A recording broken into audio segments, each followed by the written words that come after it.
Hi, I am Bill Horner III. I'm the publisher of the Chatham News and Record in Chatham County, North Carolina. And welcome to the North Carolina Press Association's annual convention and our legislative panel. I'm joined today by two very special guests, Senator Phil Berger and Representative Robert Reeves. I'll give a brief introduction. Senator Berger is a Republican who represents District 30, which consists of Caswell, Rockingham, Stokes, and a portion of Surry counties. He was first elected to the NC Senate in 2000, and he's now serving his 11th term. Senator Berger is the Senate President pro tempore, a position he was first elected to in 2010. Senator, welcome. Thanks for being here. Thank you, Bill.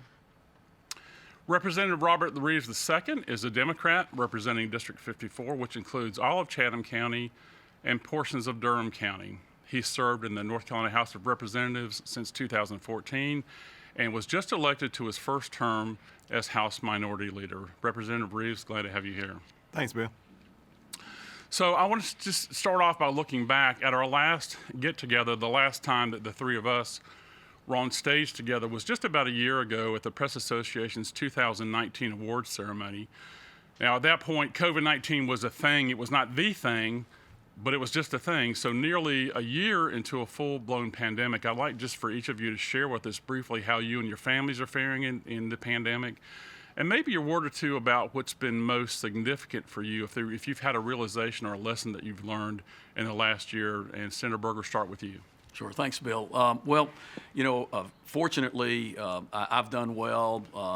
Wife has done well. Our family as well. We've had a couple of folks that we know have had the virus. None with any real significant consequences as far as our family is concerned. So we've managed so far.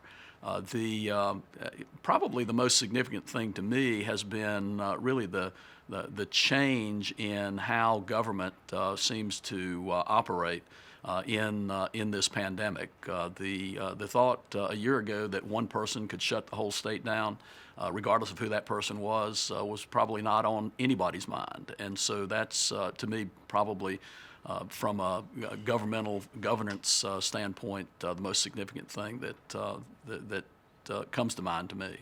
Sure. Representative Reeves? We've done well. Thankful that my wife and I and my kids have been able to do well, and both our parents have come out of this good. We've had a couple of friends, unfortunately, that have lost parents to the virus, and so we've always kept them in our mind, our prayers. But it's overall, I think we've done really well. It's always great for me to be able to spend time with my wife and kids.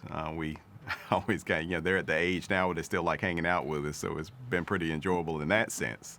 But it's been a lot. And I'd say as far as the realization that came, it's just some of it has been just the beauty of watching communities come together.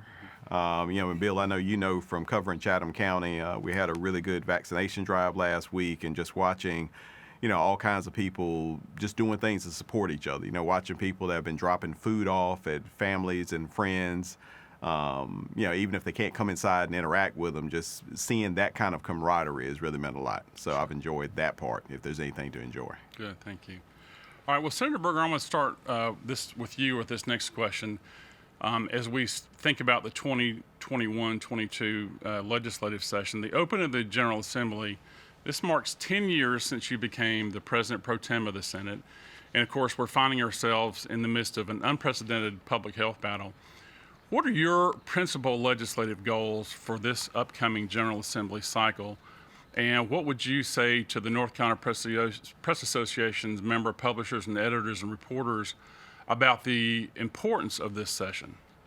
So I think, at least initially, the principal goal is to look at necessary legislation, appropriations dealing with the COVID situation. We are currently looking through federal legislation that was passed at the end of last year, making decisions in terms of appropriating those dollars. It looks like we're going to see another package of federal relief coming to the state of North Carolina, and so we'll be dealing with that as well. I believe most of that will be dealt with outside of the ordinary budgeting process.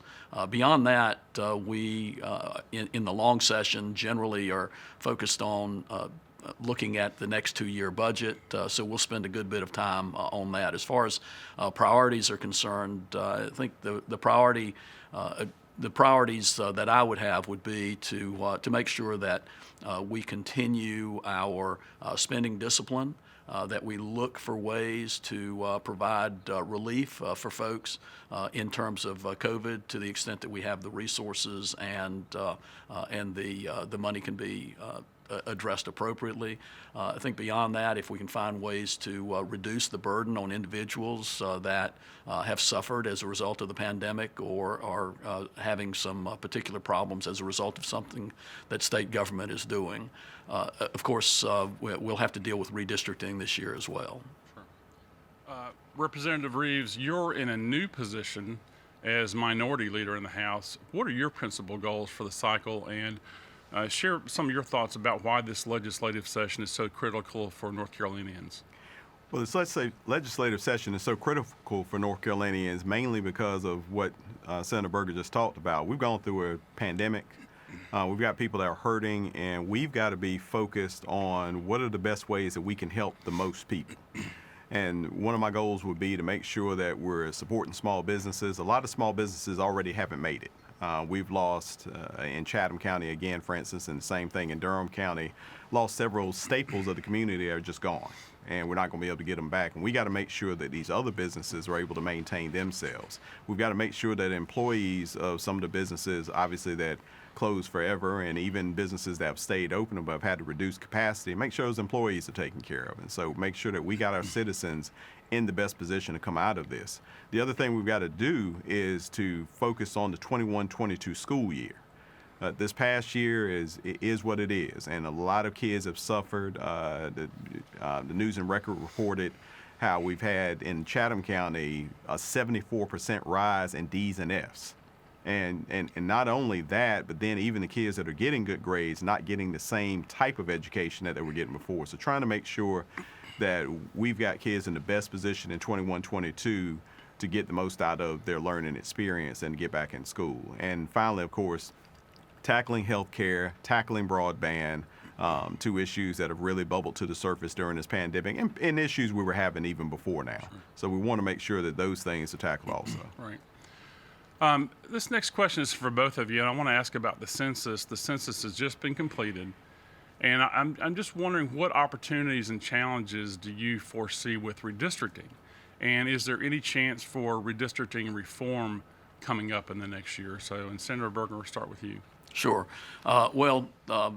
It's interesting that you couch the census question with the census has just been completed, because our real challenge this year with the census is going to be when we get the information from that just completed census. And all indications are that it very well could be late spring, maybe even summer, before we actually get the information that we'll need to deal with redistricting. So that's one thing as far as timing is concerned. And I think that timing probably will call into play some needed modification for local governments as far as their elections are concerned. Many local governments have their elections in odd-numbered years, and so we may have to look at some legislation to deal with some problems that they will have by virtue of the fact that they won't have the numbers to deal with redistricting in time before their elections. And then beyond that, I think we're probably looking at sometime in the fall to deal with legislative redistricting. I think the process that we will employ will be based in large measure on the process that we utilized 2 years ago when, under a court order for redistricting, the legislature had to redraw both a number of legislative districts and congressional districts in North Carolina. I don't know that there is support within the General Assembly to pass legislation dealing with any kind of so-called nonpartisan redistricting, although I'm sure that bills will be introduced and they'll be looked at. We'll see where that goes. Representative Reeves, the same question. Of course, you have had your seat changed in redistricting. You represented my home county, Lee County, in District 54, and then after redistricting, you're now in Chatham County, and you ended up moving back to Golston. Talk about your thoughts about that question. Well, as always, and I think my positions have been pretty public about redistricting. I think that the process that we went through 2 years ago was a much better process than we've had. I'd love to see that process continue to improve. I think that ultimately I would love to see an independent redistricting commission. I don't know, as Senator Berger just said, I don't know that there's an appetite for that this year with the majority of the General Assembly. And of course, anything that passes has to pass by a majority. And so with that being said, you can hold out hope that we do things differently, but I just want to see the most fair process that we can do, because ultimately I want people to have faith in their government. I think this past time, the one thing that was clear over the last year is there are times that people need their government. And this was one of those times, and I want people to continue to have faith. And part of restoring that faith in government is making sure that people feel like this process, whichever process we follow, is a fair and good process. Sure.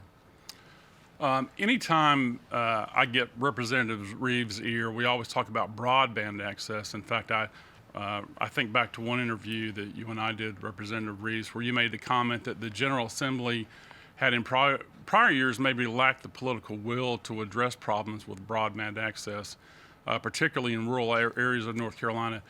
In the last year, we've certainly seen what's happened, particularly with remote education when broadband access is limited. So I want to ask both of you the question, then Representative Reeves, start with you. What solutions can we expect the legislature to find this year to address the broadband problem? Well, I think one clear solution has already happened, and that we've started putting more money into grants and into opportunities for people to spread broadband. I think ultimately we've got to decide as a whole General Assembly how best to tackle this issue, and I really think that historically we're in a similar place that we were with electricity. And when you think through with that, I mean, with the approach that we have right now, it would have been difficult for people like me in Goldston to get electricity. And so what I think would be helpful is for us as a state government, and I think getting together with local governments, getting together with stakeholders, other companies that are providing broadband, and figure out how we do it. How do we make sure that we've got broadband to all of these areas? And I think that requires all of us sitting down at the table and really coming up with a good, competent decision, because when it gets down to it, it's economically not feasible for large companies to go into places like Goldston, to go into places like Bondley, Bear Creek, and lay down fiber. But the reality is that 15 years ago or 10 years ago, when we might have addressed broadband at that time, broadband was a luxury. Broadband, people just wanted to get better Netflix and get 4K and all that kind of thing, but now it's a necessity. You can't survive in today's economy without good broadband. You can't survive in today's educational sphere without good broadband, and it would be great for health. Think of all the health initiatives that we could push through if we had good broadband to provide for telehealth. So I hope that we'll address that, but obviously right now the good thing is that we have started giving more money and putting more money into broadband expansion.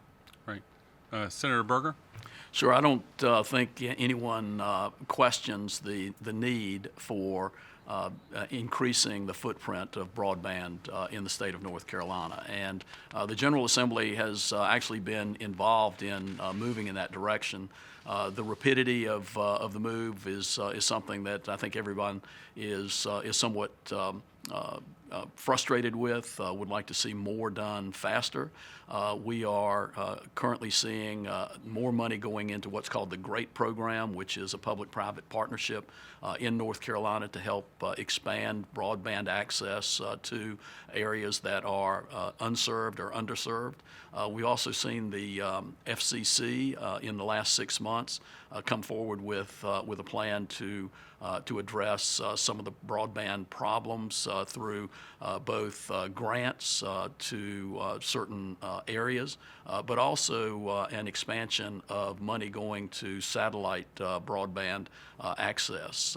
We are seeing additional federal dollars coming into North Carolina in terms of the more recent COVID legislation. I suspect we'll see even more of that. I agree with Representative Reeves that the the situation in the 20s and 30s with rural electrification is something that's very similar to what we're dealing with at this time. And the solution then, in large measure, was to allow for co-ops in more rural areas. And I know that the electric co-ops in recent years have gotten more involved in trying to help solve this problem. I think it's something that'll take a number of policies and money, and I do think that the will exists for us to move forward. But I don't think anyone should be under any illusion that this problem is going to get solved in the next 12 months. It is something that's going to be with us for a while and something we're going to have to work on for a while. Thank you. I want to ask about our state's classrooms and our education systems. Obviously, we've heard a lot about the debate about the merits and the risks of in-person education in our public schools. And from Governor Cooper on down to our local school board levels, the decision-making process surrounding that has been an extraordinarily difficult one. I'd like to ask each of you if you can share your perspective or thoughts about how we've collectively handled that part of the crisis in the last year. So I'll go ahead and start out. I actually think that the shutdowns of schools has been a huge disaster that is going to be with us for a long time. I think we are at risk of seeing almost a generation of kids not get the education that they're entitled to and that the Constitution in North Carolina requires that they receive. And I don't believe it had to be that way. I think that the problem with remote education is something that was known before we sat all those children in front of screens, and we knew, had to know that it was not going to be something that was going to be successful as far as making sure that the children receive the sound basic education that the state is required to provide for them. I think at this time, what we need to do is open schools. The CDC has basically said that with the proper protocols, schools can be reopened safely, and I think that's something that needs to be done. Representative Reeves? I would say that the big issue that you've got simply with the pandemic and what's happened with education is that we didn't start off with a good plan from the federal level. And the truth of the matter is that no matter what we did as a state, that we needed a good, smart plan from the federal level that could help us make good plans at the state level. I think it was unfortunate. None of us wanted to see kids in remote learning. If remote learning worked that well, we'd be doing remote learning already. And I think that you see that didn't happen. So I think where our reality is that none of us knew how to handle the pandemic. None of us knew what the proper ways to do things would be. And none of us knew how this virus was going to spread. Even in the experiences that we've talked about during this show, we've got people who, have been able to get through this pandemic with it pretty much unscathed. And then you've got whole families that have been taken out by the virus. I mean, there's just no rhyme or reason as to how it will affect people and how it will do. And when you've got that, at some point, somebody's got to make a decision about how to get it done and how to protect the most people. And I think that we did the best that we could, and we're going to continue to do the best that we can. Everybody agrees that it's time to get kids back in the classroom. But again, we've got to figure out how to do that safely, because the worst thing that we could do, and and the studies that we've seen have shown that smaller children, transmission is much lower. Children to adult transmission is pretty low. But the problem is that we've got is that you still, when you reopen your schools, you're going to have adults on top of adults. You're going to have people dealing with people, parents, things of that sort. And so we've got to make sure that we put the best protocols in place to make that happen. But I think we're all in agreement. Let's get the kids back in school as soon as possible, because this really has been problematic with their learning. But I believe we can recover. Okay, thank you. Let's shift to government transparency. And Senator Berger, I want to start with you with this question. While you were in the final weeks as Senate Minority Leader back in 2010, you worked with then Democratic Senator Dan Clodfelter to craft bill language to allow the public to see records of state and local government employee performance for the first time ever in North Carolina. In particular, records showing the reasons for government personnel terminations, suspensions, and demotions. That legislation eventually stalled, and today North Carolina still lags behind the top government transparency states. We think about Georgia and Texas, notably among them. Do you see a way to restart the legislation you once led and co-sponsored by two senators on your current Senate leadership team to improve the transparency of these important records? That's a way for the public to see, for example, records of public school teacher performance that would support merit pay for teachers that the General Assembly has authorized. So one of the benefits of being in the legislature for 2 decades is that there are a lot of experiences that you have. One of the problems is that sometimes that when you try to reach back for 10 years in your memory as to exactly what transpired, sometimes the clarity is not there as it would be with something that may have happened last week or last month. What I would say is that we have seen over time a need to make sure that public employee information is something that is available. From the concern about bad apples in law enforcement to the concern about bad apples in education. Sometimes that information is not readily available for subsequent employers or for the public to be aware of. I think it's something that we need to look at. I don't know that I can comment specifically on legislation that may have been introduced 10 years ago, but I do think that particularly after some of the things that we've seen in the last 12 months, that the need for some of that transparency to be more readily available is certainly in the public eye and something we should look at. Representative Reeves, when it comes to the same question about government transparency and right-to-know issues, what thoughts do you have to add? Well, I think it's the same thing that you've heard from President Pro Tem, that it's one of those areas that we're going to have to look into. We're going to have to figure out how best to balance it. The rights of the individuals versus the rights of the public and the rights of the state in these circumstances, and definitely welcome an opportunity to look at it and figure out what we're going to do. Sure. So North Carolina voters turned out in record numbers last year, but those numbers in some ways highlight the political divide that we see play out in many ways every day.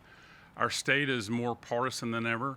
I'd be curious to hear each of your thoughts about the nature of partisanship and how you and we in the press can help drive more understanding about the nature of the challenges we face and about ways that we can collectively address those challenges and make progress together. And Representative Reeves, I'll start with you.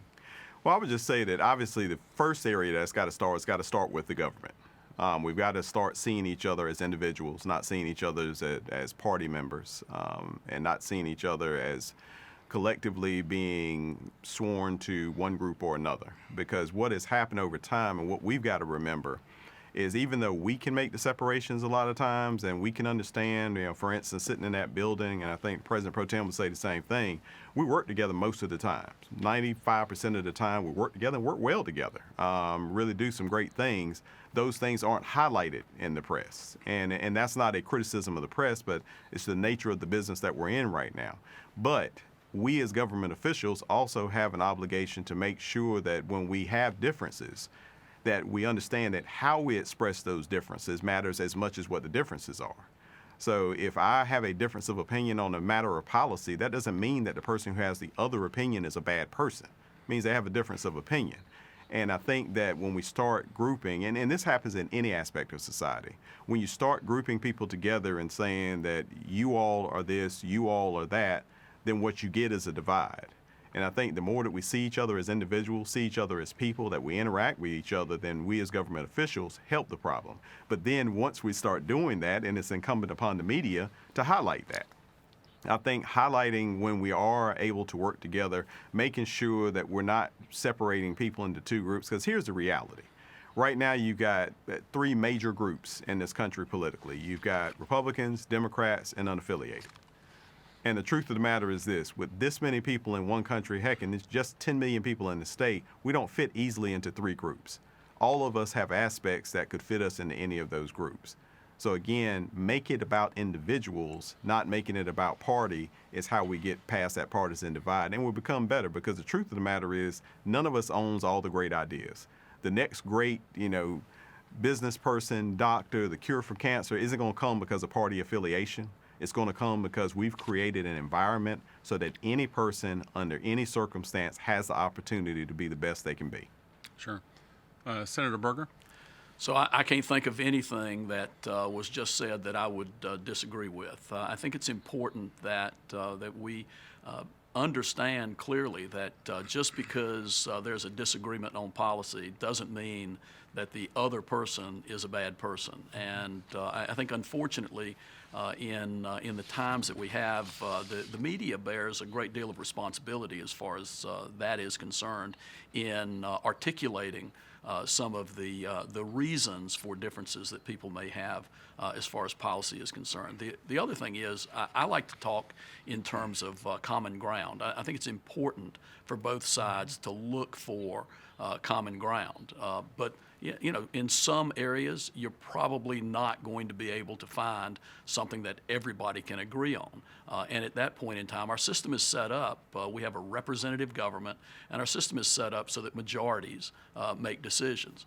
So I think it's extremely important to respect the system, because when the system results in a decision that you disagree with, that doesn't mean that the system has done something wrong. It just means that more people support something that you don't support, and your job then is to convince other people to your way of thinking, not to try to denigrate the folks that you disagree with as evil people.